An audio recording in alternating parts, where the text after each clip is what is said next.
تاریخ ریاضی کی یہ دوسری ویڈیو ہے اور ظاہر ہے یہ گزشتہ سے پیوستہ ہے،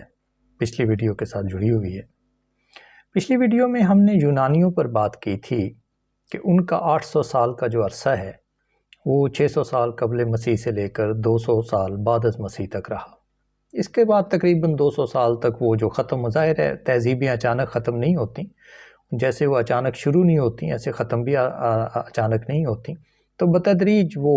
ختم ہوتے چلے گئے۔ اس کے بعد آپ یوں سمجھیے کہ 400 سال عیسوی سے لے کر 1200 سال عیسوی تک، 400 AD سے لے کر 1200 AD تک کا جو ٹائم ہے، اس کو تاریخ میں ڈارک ایجز کے نام سے یاد کیا جاتا ہے۔ اردو میں اس کا ترجمہ کیا جاتا ہے ازمنہ تاریک، زمانے کی جمع ازمنہ اور تاریک ڈارک۔ ان کو تاریک زمانے اس لیے کہا جاتا ہے کہ اس زمانے میں اصل میں چرچ کی حکومت قائم ہو گئی مجموعی طور پر مغربی معاشرے کے اوپر، یورپ میں اور اس کے جہاں بھی مطلب ہے کچھ، یا یونانیوں کے بعد جہاں بھی یونانیوں کے فٹ پرنٹس تھے وہاں پر بھی چرچ کی حکومت قائم ہو گئی۔ پادری جو تھے وہ ہر چیز کو کنٹرول کر رہے تھے، اور جیسے ان کی ایک مطلب وہ تھی کہ وہ خود سے اختلاف برداشت نہیں کر سکتے تھے، نئی چیز کو سن نہیں سکتے تھے، نئی دریافت کو وہ بڑا غلط چیز بتاتے تھے کہ یہ بالکل منع ہے، نیا کچھ نہیں کرنا۔ تو نتیجہ یہ ہوا کہ اس 800 سال میں یعنی 400 AD سے لے کر 1200 AD تک نیا علم پیدا نہیں ہوا۔ مجموعی جو دھارا شروع ہوا تھا تاریخ کا یونانیوں سے، اور وہ ایک عظیم الشان اور پرشکوہ دھارا تھا، ایک پرشکوہ سیلاب تھا، وہ رک گیا اور یہ تاریک زمانے ہمارے سامنے آ گئے۔ اگرچہ اس عرصے کے اندر یورپ میں یا مطلب یورپ مجھے یعنی یورپ کے بعد کچھ اس سے کنیکٹڈ جو حصہ ہے وہ رومنز کا ہے۔ رومنز نے کام کیا لیکن وہ زیادہ تر شہری زندگی سے متعلق تھا، قانون سے متعلق تھا، لیکن یہ جو کام تھا جو جہاں پر انٹلیکٹ کا کام ہونا تھا، سائنس کا، ہیومینٹیز کا، وہ نہیں ہوا۔ تو البتہ یہ ہوا کہ اس دوران تقریباً کوئی آپ جیسے کہ ہماری تاریخ ہمیں پتہ ہے، ان 400 AD سے لے کر 1200 AD کے درمیان میں ہی دوسری طرف آپ آ جائیے، منظر تبدیل کر لیجئے، یورپ کی مین لینڈ سے نکل کر اگر آپ مڈل ایسٹ میں آ جائیں، مشرق وسطیٰ میں، تو اس دوران 571 سنہ عیسوی میں خاتم النبیین حضرت محمد مصطفیٰ صلی اللہ علیہ وسلم کا پیدائش مبارک ہوئی، اور اب اسلامک دورہ شروع ہوا۔ اس نے کام کچھ کیا۔ اس میں ہوا یہ کہ تقریباً 700 سال یعنی 700 AD سے لے کر 1200 سال تک، یہ جو 500 سال ہیں اس میں مڈل ایسٹ میں کام ہوا۔ یورپ میں تو یہ ڈارک ایجز تھے، لیکن ڈارک ایجز 800 سال پر مبنی ہیں، لیکن ان میں سے 500 سال میں پھر ایک ایسے ہیں 700 AD سے لے کر 1200 AD تک کہ جس میں مڈل ایسٹ میں کام ہو رہا تھا۔ اچھا، اس میں بنیادی کام یہ ہوا کہ جو یونانیوں نے لکھا تھا اس کو ایک تو پریزرو کیا گیا۔ بغداد میں مدینۃ الحکمہ نامی بہت بڑی یونیورسٹی بنائی گئی، ہارون الرشید نے بنائی، اور بھی ہمارے جو لوگ تھے اسلامک تہذیب کے انہوں نے دلچسپی لی۔ تو انہوں نے بنیادی کام تو یہ کیا کہ یونانیوں کی جو جیومیٹری تھی بالخصوص، جس کو وہ کہتے تھے یونانیوں کی اقلیدس کو، جیومیٹری کو انہوں نے پریزرو کیا، یونانی زبان سے اس کو عربی زبان میں لائے۔ اس کے ساتھ ہی کیونکہ مدینۃ الحکمہ قائم ہو گیا تھا بغداد میں، تو وہاں پر کیونکہ تنخواہیں وغیرہ اچھی تھیں تو دور دور سے جو عالم تھے وہ وہاں پر اکٹھے ہو کر آ گئے، اور ان میں ہندو عالم بھی آئے جو اپنے ساتھ صفر کا تصور لائے، اور اپنے ساتھ نیومرلز جو ہیں وہ ہندو نیومرلز لائے، جن کو عربوں نے پھر اپنایا، عربوں نے اس کے اوپر مزید کام کیا۔ نتیجہ یہ ہوا کہ پہلی دفعہ یعنی جو ہندو عربک نیومرلز ان کو اب تاریخ میں کہا جاتا ہے وہ متعارف ہو گئے، اور عربوں نے اس کا واضح استعمال کرنا شروع کر دیا۔ اچھا، اس کا پھر بہت اچھا ایک جو نتیجہ یہ ہوا، اس سے پہلے جو رومن ہند سے تھے ان کے اندر جو فریکشنز ہیں، بٹے ہیں، وہ بہت مشکل ہیں، اول تو استعمال ہی نہیں ہوتے تھے سرے سے، ہوتے بھی تھے تو بہت کم اور تقریباً مطلب نہ ہونے کے برابر، اور وہ بہت ہی مشکل کام تھا ان کے کمپیوٹیشن کرنا.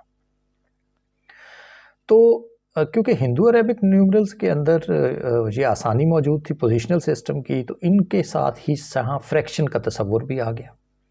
اور تقریباً اگلے 400 سال تک 1200 AD کے آتے آتے یہ فریکشنز کا جو علم تھا یہ عربوں میں بہت مضبوط ہو گیا. اس کے ساتھ ہی یہ ہوا کہ اسی مدینہ الحکمہ کے اندر موسیٰ بن الخوارزمی بھی موجود تھے، جو ایران کے شہر الخوارزم سے آئے تھے. اس وقت کے ایران، ویسے آج کل تو یہ ازبکستان اور اس علاقے میں کا خوارزم وہاں پر موجود ہے، اس زمانے میں یہ ایران میں تھا. تو انہوں نے تقریباً 825 سنہ عیسوی کے ارد گرد انہوں نے اپنی کتاب لکھی الجبر المقابلہ، جس میں انہوں نے جو اس وقت تک معلومہ الجبرا تھا، کچھ ہندوؤں سے آیا تھا، کچھ یونانیوں سے آیا تھا، کچھ انہوں نے خود بھی اس پر ریسرچ ورک کیا تھا، تو وہ سارا ملا کر انہوں نے اس کتاب میں لکھ دیا. اور یہ کتاب بھی آنے والے کئی صدیوں تک الجبرے کو بنیادی طور پر پھیلانے کا باعث بنے. اور آپ کو پتہ ہے الجبرا جب تک نہیں ہوگا آگے سائنسز کا ڈیولپ ہونا شاید ناممکن ہوتا، اور بالخصوص ریاضی کا. اچھا، اسی ٹائم کے دوران، جس دوران یورپ میں تاریک زمانے چل رہے ہیں، تو اسی دوران تقریباً 1100 سنہ عیسوی کے ارد گرد عمر خیام زندہ تھے. عمر خیام کو ہم بالعموم ان کی رباعیات کی وجہ سے جانتے ہیں. یہ فارسی شاعر تھے، اور عین اس کے ساتھ ہی یہ شاعر اور مصور ہونے کے ساتھ ساتھ یہ ریاضی دان بھی تھے. انہوں نے کیوبک ایکویشنز پر کام کیا، یہ بھی ایرانی نسل تھے. انہوں نے جو کیوبک ایکویشن پر کام کیا وہ تقریباً مطلب اہمیت کے لحاظ سے ویسا ہی ہے جیسا کہ یونانیوں میں اپولونیس کا کام تھا. جو اپولونیس نے کونک سیکشنز پر کام کیا تھا وہ ظاہر ہے 2 درجی مساوات کوارڈریٹک ایکویشنز ہوتی ہیں، تو انہوں نے کیوبک ایکویشنز پر کام کیا. اس زمانے کا یعنی جس کو آپ مشرق وسطیٰ کا زمانہ کہہ لیجئے، مڈل ایسٹ کا، جیسے میں نے آپ سے پہلے کہا کہ اب میں دوبارہ دہرا دیتا ہوں، یورپ میں ڈارک ایجز چل رہی تھیں 400 سے لے کر 1200 تک. ان کے اندر ہی اندر اسی وقت پہ 700 سے لے کر 1200 تک کا ٹائم وہ ہے جب مڈل ایسٹ میں کام ہوا. تو اس وقت کا جو کام ہے وہ موسٹلی اویلیبل ہے، کسی نہ کسی شکل میں وہ کتابیں جو ہیں وہ ہمارے کہیں نہ کہیں قرۂ ارض پر موجود ہیں. اگرچہ جب بغداد کے فال ہوا، فتح ہوا، منگول آ گئے تو کافی ساری کتابیں جل بھی گئیں، اور وہ کیونکہ ہاتھ سے لکھی ہوئی کتابیں تھیں تو دوسری کاپیز بھی نہیں تھیں. اس کے باوجود کافی بڑا حصہ جو ہے اس کا محفوظ ہے، اگرچہ شاید وہ سارے کا سارا ٹرانسلیٹ نہیں ہوا. تو یہ وہ زمانہ ہے. اب تک یعنی میں بات کو دوبارہ ایک دفعہ خلاصہ کر دیتا ہوں آج کی بات کا، کہ 400 سال عیسوی سے لے کر 1200 سال عیسوی تک یورپ میں خاموشی اور تاریکی چھائی رہی. اس دوران 700 سال عیسوی سے لے کر 1200 سال عیسوی تک مشرق وسطیٰ میں کام ہوا، مڈل ایسٹ میں کام ہوا، مسلمانوں کی کنٹریبیوشن تھی اس کے اندر. اور مجموعی طور پر اس زمانے میں الجبرا کچھ میچور ہو گیا، نیومرلز جو ہیں، ہندو عربک نیومرلز جو ہیں وہ سامنے آنا شروع ہو گئے، اور ساتھ ہی جو یونانیوں کی اقلیدس تھی، یونانیوں کی جو جیومیٹری تھی، اسے مسلمانوں نے پریزرو کر لیا تھا. تو اس ویڈیو کے تک آتے ہوئے ہم نے 2 بڑے عہد جو ہیں ان کو سمجھ لیا ہے، کہ اول یونانیوں کے ہاں کیا ہوا، اور پھر اس کے بعد اگلے جو سال ہیں 800 سال، ایک طرف وہ ڈارک ایجز ہیں تو دوسری طرف کسی نہ کسی شکل میں مڈل ایسٹ میں کام ہوتا رہا. تو ہم اب پہنچے ہیں 1200 سنہ عیسوی تک.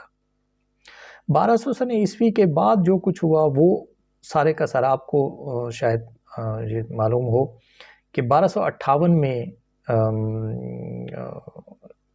مسلمانوں کا جو مین مرکز تھے ان کو فتح کر لیا گیا، اور وہ کیونکہ صلیبی جنگیں وغیرہ ہو چکی تھیں اس زمانے میں، تو اب جو اس کے بعد کی جو سائنس اور ٹیکنالوجی ہے اس کا جو بنیادی سٹیج ہے وہ پھر یورپ ہی بنا. تو 1200 سنہ عیسوی ایک ایسا عرصہ ہے کہ جس کے بعد آپ دیکھ سکتے ہیں کہ جو کچھ ہو رہا ہوگا وہ یورپ میں ہو رہا ہوگا. ہم اس کے بعد والی ویڈیو میں اب یورپ میں سٹارٹ کریں گے کہ یورپ اس دوران کس طرح سے جاگا 1200 عیسوی کے بعد، اور کیسے وہاں پر آہستہ آہستہ ریاضی کے ضمن میں ڈیولپمنٹ سٹارٹ ہوئی۔ آج کے لیے اتنا ہی، شکریہ۔